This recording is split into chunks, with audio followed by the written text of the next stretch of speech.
Right, the first chapter we're going to look at is one that I've called Unexpected Tactical Opportunities.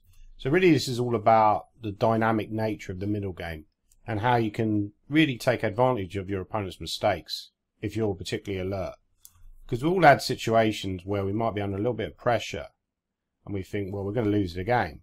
But there are often situations that arise where your opponent will lose concentration and they'll give you an opportunity to actually get back in the game. But you need to really be in position to do that. Now, what I'm going to do in this chapter is I'm going to show you a number of illustrative games that basically illustrate where situations that have arisen where either a player has taken advantage of that tactical opportunity or has missed that opportunity. Now, some of these, of course, are, like engine-based recommendations, but still, I still believe that as a human being, you need to be ready for these opportunities. You need to be alert. The more you see these kind of opportunities in practice, the more you'll get a chance to actually use them in your own games. So that's really what this chapter is all about. Okay, the first game we're going to look at is basically a game that I played myself against the Brazilian Grandmaster Alexander Fier. This was a game played at Hastings. And I think it's a really good illustration of how you could often in your own games, if you know what to look for, you can find these unexpected tactical opportunities. You really need to exploit. I think a lot of it about finding these tactical opportunities is about exploiting your opponent's mistakes. You are ready as a chess player. You're kind of like a predator, and you're waiting for a mistake from your opponent. But you have to be alert to it. You have to be aware that your opponent is a human being, and he's capable of making mistakes. I think actually in this game I was sort of consciously aware that Fier during the course of the tournament was maybe played a little bit too quickly.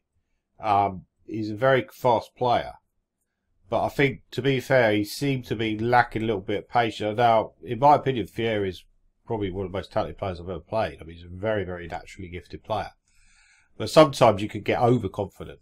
And I honestly believe that if you play too quickly, you're going to make a lot of mistakes. You're going to make a lot of inaccuracies.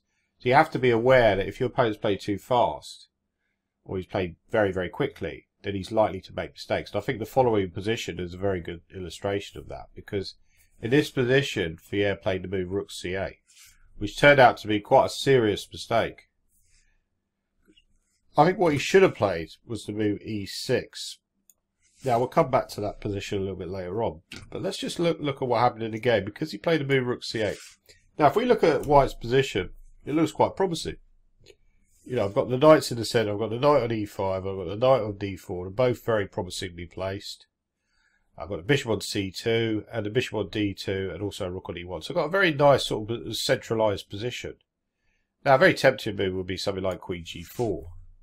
Possibly intending something like knight takes G6 with maybe some sort of sacrificial attack. Not entirely sure. Here,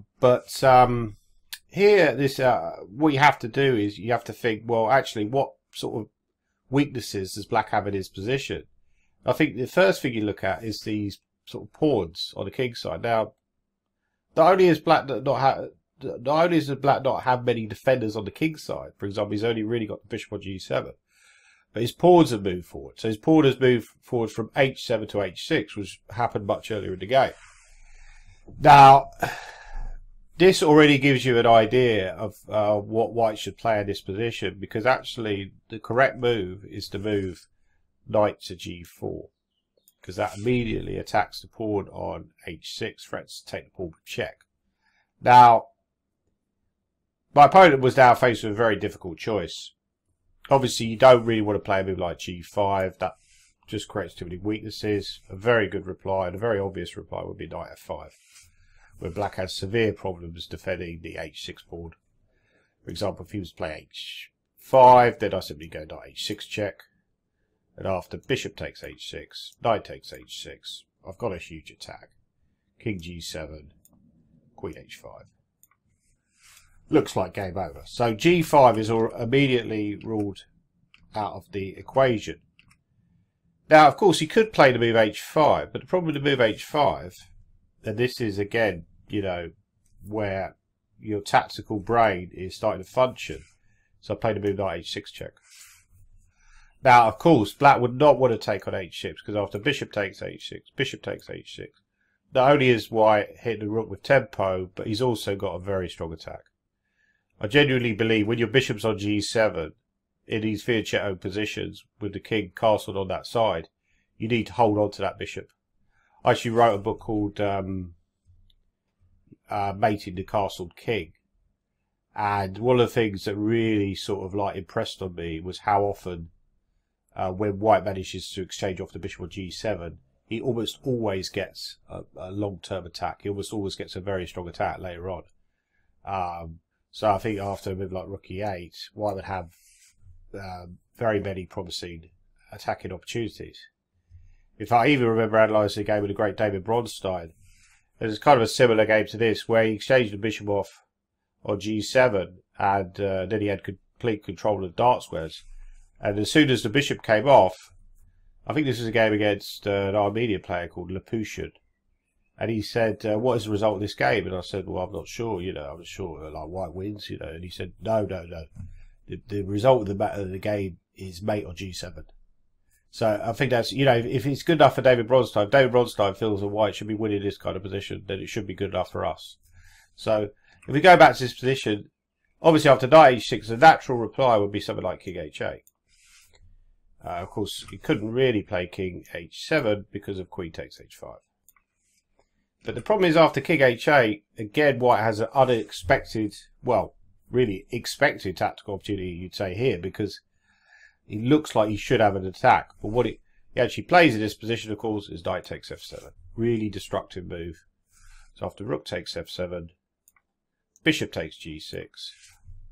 Not only is white attacking the rook on f7, but perhaps even more importantly than that, he's threatening to take the pawn on h5 with check with a maiden attack. So, for example, a typical variation would be something like rook f6. I mean, what else? What else could black play? I mean, he could play king g8, but then again, we still got queen takes h5. Very, very strong attack. So let's say he plays rook f6, queen takes h5, king g8, queen h7 check, king f8. How do we finish off here? I think there's a lot of very promising moves. Bishop g5 is probably strong. Bishop h6. I think actually maybe the smartest way to play is knight f7 check. Sorry, knight f5, not check. Rook takes f5. Now instead of taking, which will be met by knight f6, we've got the nice intermediate move bishop h6, threatening queen h8 mate, and I believe that black is in severe problems in this position. It actually just looks completely winning for white. So yeah, if we go back to this position, black doesn't really have the option of h5. So he's kind of forced to play the move. If he wants to defend the pawn, he's kind of forced to play the move he played in the game. Now, king h7. Now, of course, this is where we come to this critical moment, which is an unexpected tactical opportunity. And this is where sometimes memory is quite useful. And I remember actually, I was analysing this book called, by Kasparov. And this was only like a few months before this game, or maybe like a few weeks before this game, at the London Chess Classic. I was sitting at home, sort of like sitting at, well, not at home, but where I was staying, and I was looking through this chess book, and it was showing this game, Kasparov-Karpov, which was the 1990 match. And at some point in the game, Kasparov played this unexpected knight takes h6. So again, this is a very good example where your memory is useful for chess, because in this position I suddenly realised actually I could take on h6. And this is what I had planned after knight g4 actually. I'd already seen this possibility. So knight takes h6, a really crushing blow.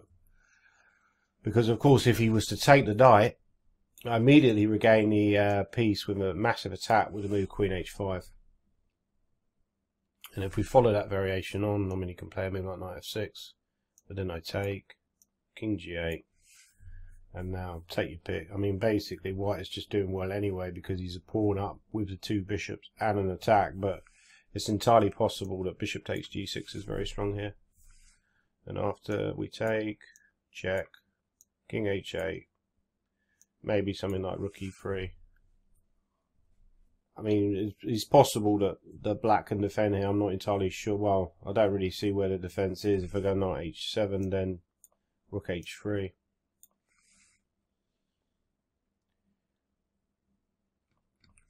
Can I go bishop e4? No, it doesn't help me much because I'll still go rook h3, and after knight h7 I go rook takes h7 mate. So yeah, basically, well, even without bishop takes g6, it's obviously a very good position for white.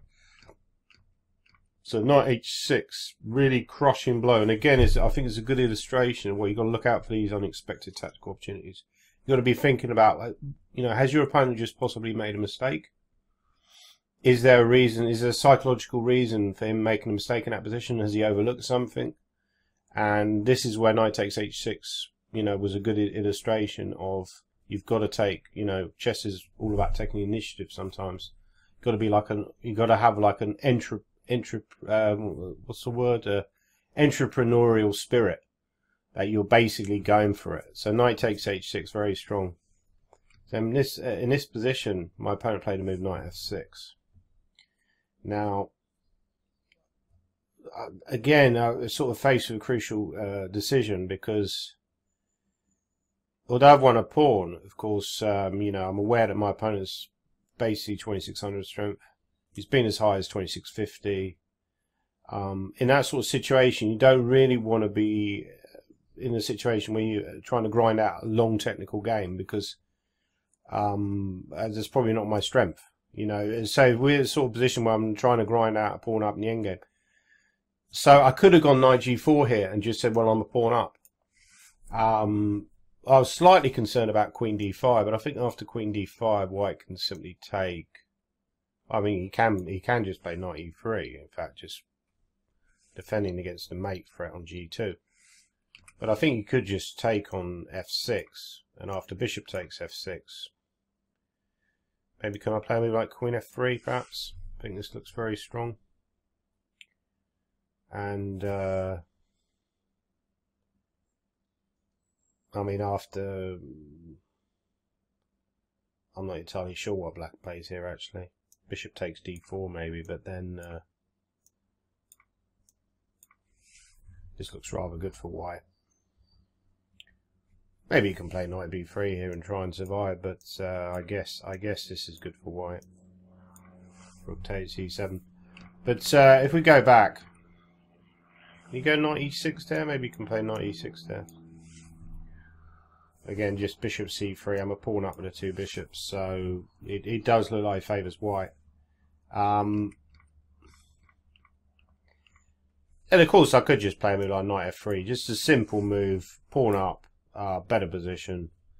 I'm sure that was the correct way to play, but actually here I sort of, you know, because I was thinking along the lines of, you know, you got to think about your opponent. I was thinking, well, Fier is obviously a very strong player. You know, I think my best chance is to maybe, even though he's a very good attacking player himself, my best chance is maybe to attack him. This is my best chance of winning the game. So for, you know, what move would Mikhail Tal play here? I think he played a move knight f5, probably without even thinking, going for the attack. So of course black is pretty much obliged to take, because I'm threatening not only to take on g7 but also take on e7. So he took. Knight takes f5. Again, we come to another key moment, and this is where I got a bit lucky really, because I kind of overlooked my opponent's next move. He played a move e6. Understandable move actually, because I'm also, one thing I'm threatening to do is take on e7. If he was to play, for example, king g8, then I'll simply take on e7. I'm obviously doing very well. I can always take the rook back on c8.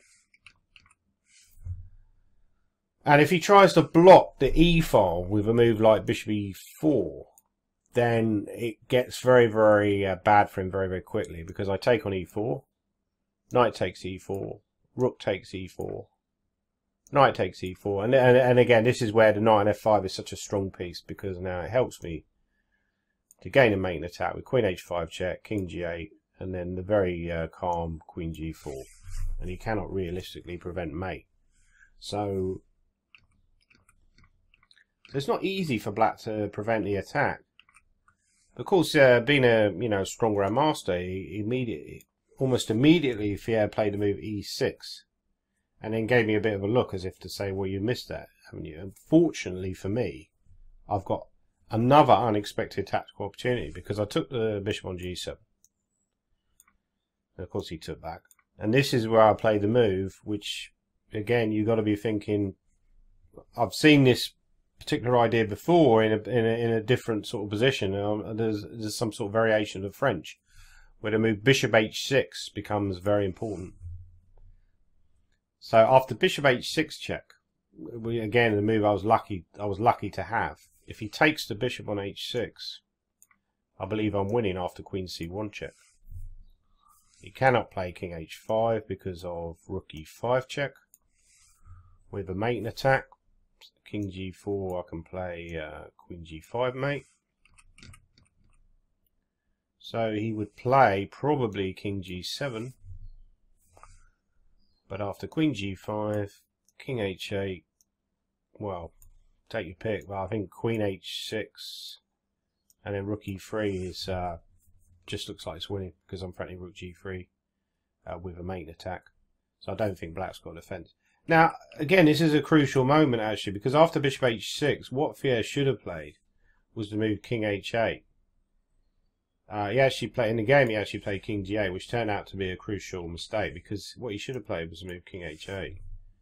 And then,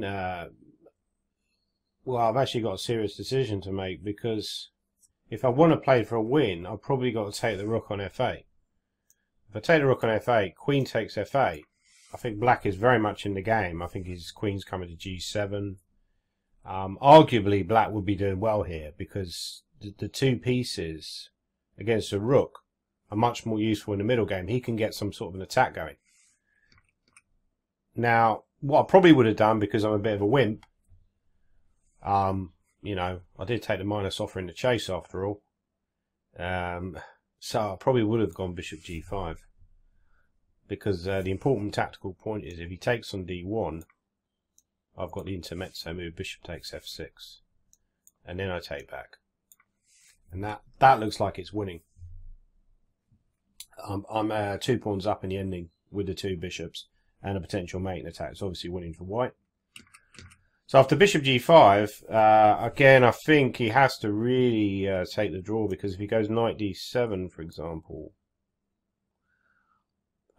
I believe I'm winning here. I'm not entirely sure, but I think a move like rook e3 would now be very strong. There's probably other moves here, but rook e3 looks very, very nasty. Threatening rook h3 check. I don't think he's got time. I think he's got to get on with it quickly. So I think he should play king g7. Now, I suppose you could ask, well, why don't I go rook e3 anyway? Now, the problem is rook e3 is he takes on d1. And after rook takes d1, suddenly now, you know, it's completely different with the queens exchanged. So I think it's important that for black, from a defensive point of view, that he can exchange queens. So I think I would have gone for bishop g5, and I think it probably would have been a draw, because I think king g7, and then you get this strange draw with bishop h6 check, king h8, bishop g5. So that would have been a logical result of the game, but instead my opponent played king g8, fortunately for me. Now, as soon as he went king g8, I thought, my immediate reaction is, why isn't queen c1 strong here? Threatening queen g5 check.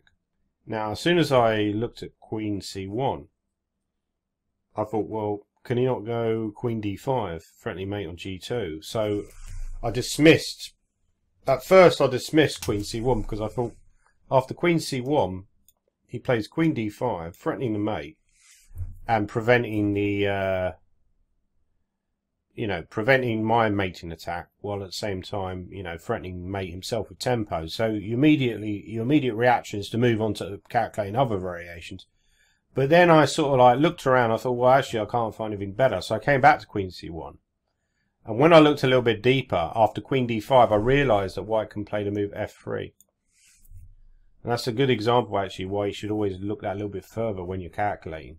You know, look that a little bit deeper. Don't superficially calculate variations. Just, you know, question them. So actually, after f3, I think black's in big trouble. He played the move knight h5. I took on f8. And he started looking very depressed because the problem is after rook takes f8, I've got queen h6. Again with another mating attack. So he took with a king. I went queen h6 and he's in big trouble here.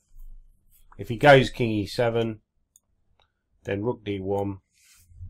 And he's got no good way of defending the knight on h5. So he played knight g7. And I played queen h8 check, king e7, queen takes g7, queen d2, really his last try. I mean, basically he's now exchanging 2 pawns down, so he's obviously losing.